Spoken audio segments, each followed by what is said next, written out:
అందరికీ ఓ సొంతూరు ఉంటుంది. కేర్ ఆఫ్ ఏమిటి అంటే చెప్పుకోవడానికి ఏదో ఒకటి ఉంటుంది.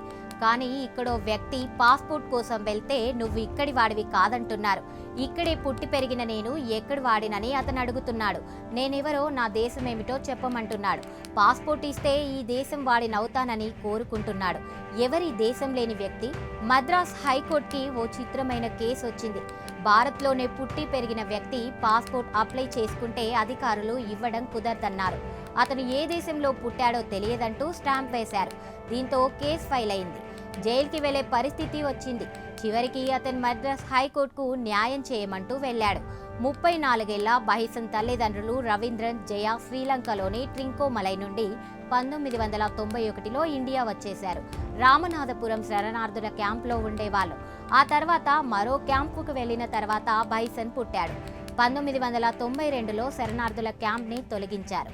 శ్రీలంక తమిళులు అనే గుర్తింపు స్థానంలో ఇక్కడే బ్రతికేందుకు బ్యూరో ఆఫ్ ఇమిగ్రేషన్ ప్రత్యేక ధృవీకరణ ఇచ్చింది. బైసన్ ఇక్కడే చదువుకున్నాడు. చెన్నైలో వెబ్ డెవలపర్గా పనిచేశాడు. పెళ్లైన తర్వాత పాస్పోర్ట్ అప్లై చేసుకున్నాడు. ఇక్కడే అసలు చిక్కు మొదలైంది. పోలీసుల వెరిఫికేషన్లో తల్లిదండ్రులు ఇండియన్స్ కాదు కాబట్టి పాస్పోర్ట్ ఇవ్వడం కుదరదన్నారు. చివరికి అతనిది ఏ దేశమో కూడా తెలియదని అధికారులు రిపోర్ట్ ఇచ్చారు. అంతేకాదు, తప్పుడు ధృవీకరణలు ఇచ్చినట్లు ఆరోపణలు చేసి కేసు పెట్టారు. క్రింది కోర్టు బెయిల్ రిజెక్ట్ చేసింది. ఇప్పుడు అతను హైకోర్టుకి వెళ్లాడు. అధికారుల నిర్ణయాన్ని ఆపాలని కోరుకుంటున్నాడు. తాను ఇక్కడే పుట్టాడు కాబట్టి న్యాచురలైజేషన్ ద్వారా సిటిజన్షిప్ వస్తుందని వాదిస్తున్నాడు.